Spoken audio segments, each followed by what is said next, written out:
Hi everyone, in this video we're going to look at factoring a type of trinomial called a perfect square trinomial, and then another important factoring technique which we use for what's called a difference of two squares.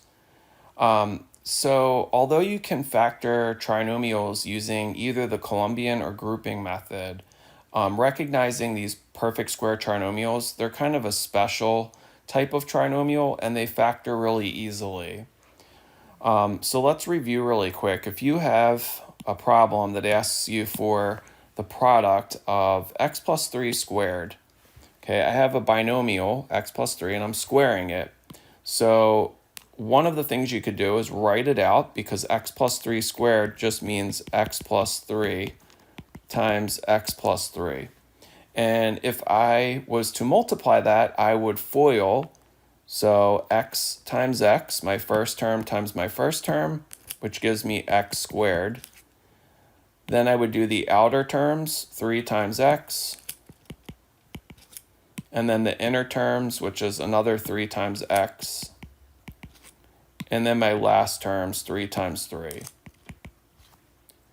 And before you write down your final answer, we notice that we have like terms there, which we can combine and make it x squared plus 6x plus 9. So this trinomial that we got for our answer is called a perfect square trinomial. And the reason is because it has, first of all, it's a trinomial. It's got 3 terms. It has 2 perfect squares, one of them being 9. Okay, you can take the square root of 9. The other one is this 1 as the coefficient of x squared. Okay, 1 is a perfect square because its square root is 1, just like 9 is a perfect square, its square root is 3. And there's a plus at the end, which is important, so that term should never be allowed to be negative. It's okay if this middle term is negative, my b term, but c can never be negative. So in order to check a trinomial to see if it's a perfect square trinomial, there have to be 2 perfect squares, and the middle term is 2 times a times b. Okay, so what I mean by that is, here is your polynomial. It's written like this, ax squared plus bx plus c. And this part here, consider this your a squared. And then you have your 2ab, and then your b squared. Okay, so we know a squared is 1 in this problem, and b squared is 9. Okay, to get a and b, I'm just going to take the square root and multiply them together and double it. So I've got 2 times the square root of 1 times the square root of 9, which is 6. 6 is my b term. So that's how you can tell it's a perfect square trinomial.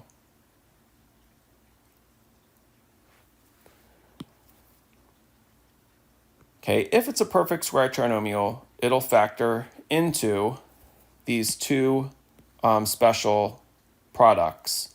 So if it's a perfect square trinomial and there's a plus here, it'll factor into a plus b squared. If it's a perfect square trinomial and you have a minus for your b term, it's just going to factor into a minus b squared. Again, you can use the Colombian method or grouping. Still works, but it's important to be able to determine these things. So if you look at letter A, if I want to know if that's a perfect square trinomial, I'm going to check 3 things. First of all, it's got to be a trinomial, which it is. There's 3 terms. It has to have 2 perfect squares, which it does. 1 and 16 are perfect squares. So my a squared is 1 and my b squared is 16. And then you want to check the middle term. And the way you check it is you take the square root of each of these. So the square root of 1 is 1. The square root of 16 is 4, because 4 squared is 16. You take those 2 numbers and you multiply them and double them. So I'm just going to multiply 1 by 4 and then double it, which means times by 2, and I get 8, which is my middle term. So yes, A is a perfect square trinomial. Okay, what that means is if I was to factor it, instead of finding 2 numbers that multiply to give me 16 that add to 8, all I need to do is just say x, my middle term is a plus, the square root of 16 is 4, that was my b term, and then you square it. That's your answer. Okay, so if you think about it, what that really means is x plus 4 times x plus 4. You have two numbers that multiply to give you 16, and when you add 4 and 4, you get 8. In letter B, we have a trinomial, so it passed the first test. It does have two perfect squares, so my a squared is 4 and my b squared is 9.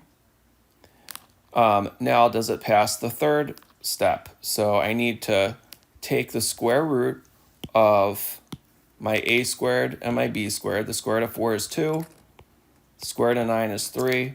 I'm going to multiply 2 times 3, and I'm going to also double it. And 2 times 2 times 3 gives me 12, which is not the middle term. So this is not a perfect square trinomial.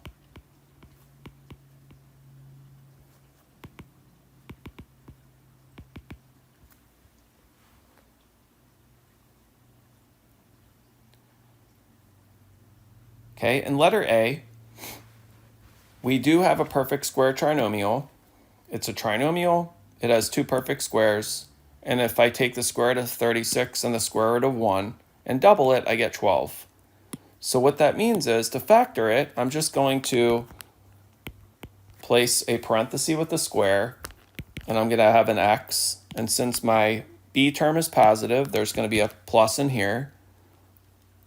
And the square root of 36 is 6. Okay, so 6 times 6 gives me 36, and 6 plus 6 is 12. In letter B, I have a trinomial. I have two perfect squares. If I take the square root of these, I would get 5 times 2, which is 10. Double it, you get 20. You get the middle term. It's a perfect square trinomial. So I'm going to set it up with parentheses and square it. The first term is just the square root of 25x squared, which would be 5x. The second term is going to be the square root of 4y squared, which is 2y. And since my b term's positive, I have a positive here.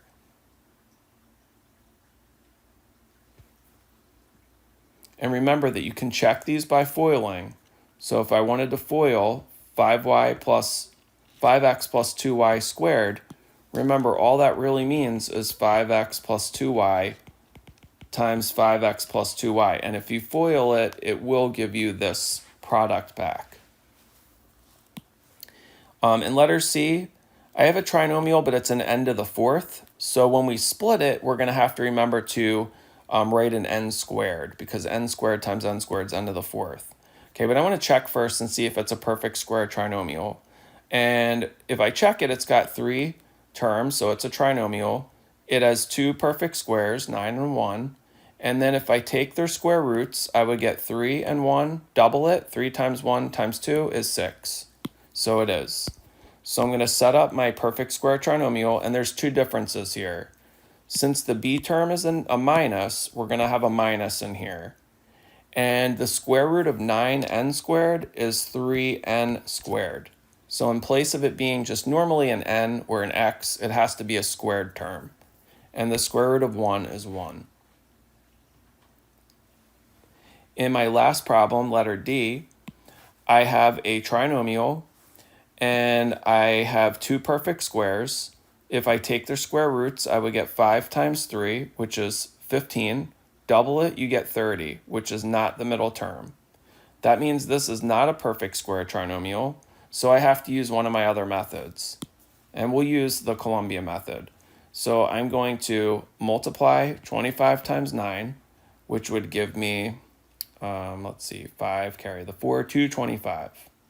So you want two numbers that multiply to give you 225,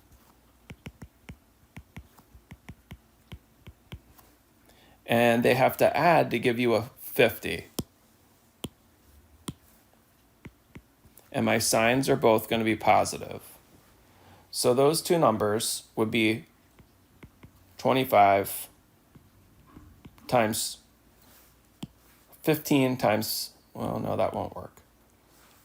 Let's see. So let's figure this out. We know 225 is divisible by 5, right? But 5 and 45, you can get a 50 from that. So we'll use 5 times 45.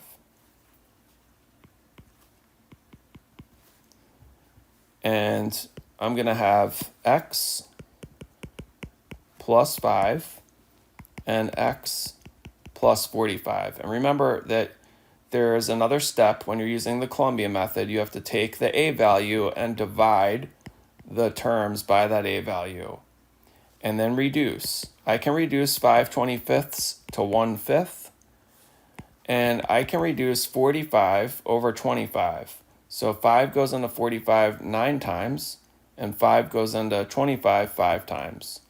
And if it doesn't simplify all the way, remember the bottom number just goes to the top.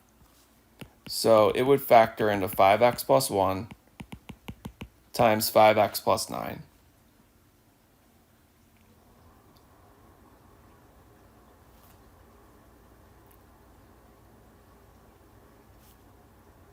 In this second part of the video, we're going to look at differences of two squares. So if you'll recall, when we have a product like this, where we call it a sum and a difference, because you have a plus and a minus. When you FOIL this, remember that the middle term's going to cancel. So 3x times 3x gives us 9x squared. 3x times 4 is 12x. Negative 4 times 3x is negative 12x, and negative 4 times 4 is negative 16. Now, if you notice, the middle terms cancel out. So what you're left with is 9x squared minus 16. So when it's a sum and difference, what you really can do is you can just square the first term. So if I square 3x, remember if I use my product of power rule, that would give me 9x squared, because 3 squared is 9, and then x squared. And then you square the b term, 4 squared is 16, and then just put a minus in the middle, and you get your answer. So now how do we work backwards? Now we're going to be given something like this, and how do we work backwards to get that for our answer? So we have to be able to recognize differences of two squares. And they're pretty easy to recognize. First of all, there have to be two terms only, okay? So I've got two terms here. They both have to be perfect squares. I can take the square root of 9x squared, and I can take the square root of 16. So that covers it. And they have to be opposite signs. So the terms are different. One's a positive, one's a negative. So this is a difference of two squares, and as you can see, it would factor into a minus b and a plus b, or the square root of this term here, which is 3x, minus the square root of this term here. And then the other one's the same thing, except it's a plus. So let's take a look at a couple examples. If I have z squared minus 4, I've got my two terms that are both perfect squares, and a 1 and a 4 you can take the square root of, and they're opposite signs. One's a positive, one's a negative.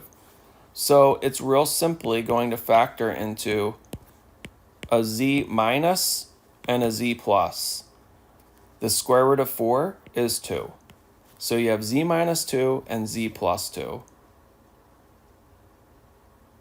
Letter B is very similar. It's a difference of two squares because you have two perfect squares and they're opposite signs. So this time they're going to factor into a y plus and a y minus.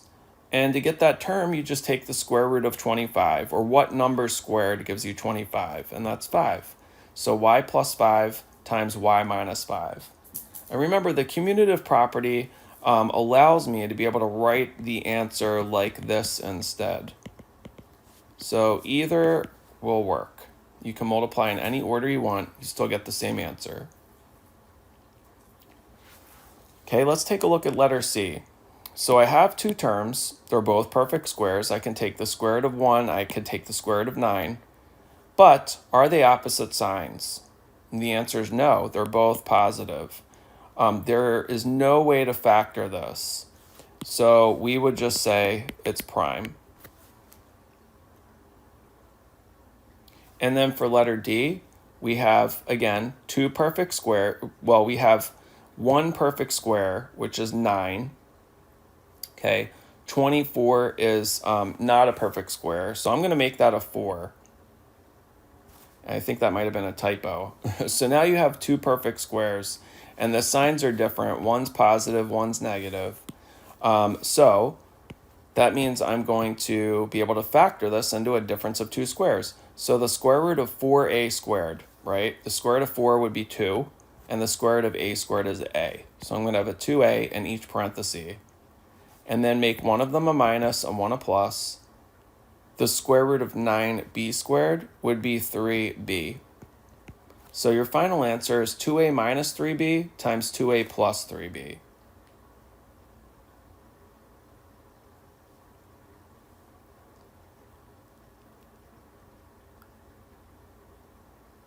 Here's some problems where you have to factor completely, which means sometimes there's a greatest common factor thrown in.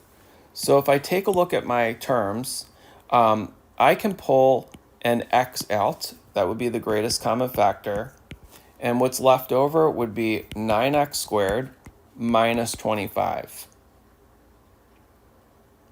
Now, if you look at this, this is a difference of two squares. You have two perfect squares and their signs are opposite. So it's going to factor into 3x minus 5 times 3x plus 5. In letter B, we have two even numbers. So I'm going to factor out a 2. 162 divided by 2 gives me 81, x to the 4th, and 2 divided by 2 is 1. So now I have a difference of two squares again. So this is going to factor into 9x squared minus 1 times 9x squared plus 1.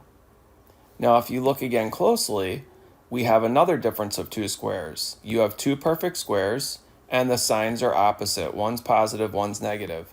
So I can factor this part again. And the square root of 9x squared would be 3x. The square root of 1 is 1. So it's going to be a plus 1 and a minus 1. And then the 9x squared plus 1 just carries down with your answer. Remember, this is not a difference of two squares because even though you have two perfect squares, you have the same signs. They're both positive. So you cannot factor that. It's just like the problem we did here where it was two perfect squares, but the signs were the same. They were both pluses. In letter C, I have a negative lead term. It's my first term. And we don't typically want that. So we're going to factor a negative 1 out of there. And it's going to change the signs. It's going to make it a 49n squared and a positive 16. Okay, negative 49n squared divided by negative 1 gives you positive 49n squared. And negative 16 divided by negative 1 is positive 16. Now, you have two perfect squares, but again, the signs are the same. So your final answer is that. You can't do anything more with it. And then letter D, you have two perfect squares, and their signs are different, so we can factor it into a difference of two squares. And the square root of 121, what number squared gives you 121, would be 11. And you've got a plus r and a minus r. And then the last problem is an application problem. So you can try that. If you have any questions, please don't hesitate to ask me.